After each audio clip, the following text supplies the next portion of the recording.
बिस्मिल्लाहिर्रहमानिर्रहीम। अस्सलाम वालेकुम नाजरीन, प्रोग्राम इंतज़ार के साथ मैं हूं ताहिर चौधरी।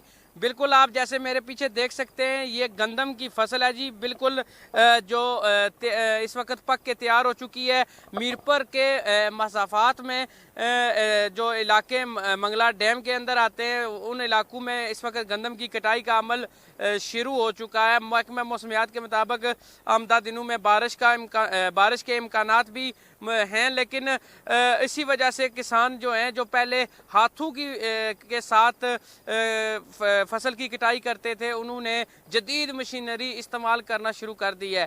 ट्रैक्टर के ज़रिए कटाई का अमल तेज़ी से इन इलाकों में जारी है, जिसकी वजह से किसान की अफरादी कुव्वत में कमी हुई है और उसका जो टाइम है उसकी भी बचत हुई है। दूसरी तरफ किसान भी इस जदीद टेक्नोलॉजी की वजह से काफ़ी मुतमिन और खुश नज़र आ रहा है। किसान का यही कहना था कि इस टेक्नोलॉजी की वजह से उसका कीमती वक्त और सरमाए की बचत हो रही है, क्योंकि जहां पर मजदूर 6,500 रुपये बीघा की कटाई ले रहे हैं, वहां पे ये मशीन 2,000 रुपये बीघा जो है वो गंदम की कटाई करके दे रही है, जिससे वक्त की बचत के साथ साथ जो किसान है उसको उसके सरमाए की बचत भी हो रही है। नाज़रीन, हमारे साथ यहाँ पे एक किसान भाई जिनका तल्लक खाड़क से है, कासिम साहब मौजूद है। कासिम साहब, बहुत शुक्रिया, आपने अपने कीमती वक्त से हमें टाइम दिया, क्योंकि किसान का ये जो टाइम होता है, जब गंदम की को समेटने का टाइम होता है, रिज़्क को इकट्ठा करने का टाइम होता है, वो बड़ा कीमती होता है। आपने अपने कीमती वक्त से हमें टाइम दिया। कासिम साहब, इस साल फसल कैसी हुई है आपकी? बहुत शुक्रिया ज़ैद साहब, माशाल्लाह इस साल गंदम में जो है बहुत अच्छी हुई है। एक तो जो मंगला डैम का पानी था वो नीचे चला गया, दोबारा वापस पानी ऊपर आया था, फिर दोबारा नीचे चला गया। उससे ये फ़ायदा हुआ कि जो नीचे हमारी गंदम है ना, वो तैयार हो गई थी, इस वजह से बहुत अच्छी कणक होगी। अच्छा कासिम साहब, इस दफ़ा हमने देखा है कि लोगों में रैपर का इस्तेमाल या जदीद मशीनरी का इस्तेमाल का रुझान काफ़ी ज़्यादा था, उससे किसान को कितना फ़ायदा हुआ है? असल में देखा जाए ना तेज साहब, इस दफ़ा ना रमज़ान का महीना था, हमने भी रोज़े रखे हुए हैं, बाकी लोग भी रोज़े रखते हैं, तो खुद काटना थोड़ा सा मुश्किल था।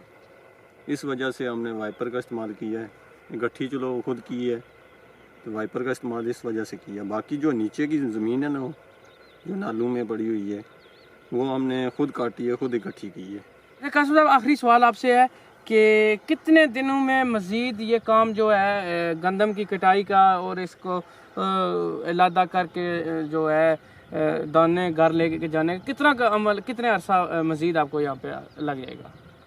फिर साहब मेरे ख्याल में तकरीबन हमारे अभी 2-3 दिन और लग जाएंगे। आगे हमने तकरीबन 7-8 दिन लगाए हैं घर लेकर जाने में, अभी 2-3 दिन और लग जाएंगे। उसके बाद हमारे मशीन लगाएंगे, उसके बाद इंशाल्लाह हम दाना वगैरह, उसके बाद वो है। अच्छा, बाकी जो आपका इलाका खाड़क है, इसमें तकरीबन कितने हफ्ता 1.5 हफ्ता लग जाएगा ये गंदम की कटाई के अमल को मुकम्मल होने में? तकरीबन मेरे ख्याल में कटाई जो है ना मुकम्मल हो गई है लोगों की। थोड़ा सा लोगों में अभी कनक रात को थोड़ी सी बारिश भी हुई है मेरे ख्याल में जी, तो गंदम अभी लोगों की पड़ी हुई है काफ़ी ज़्यादा, तो वो आस्ते आस्ते कर रहे हैं। इंशाल्लाह हफ्ते के 1 हफ्ता लग जाएगा, इसके अंदर क्लियर हो जाएगा।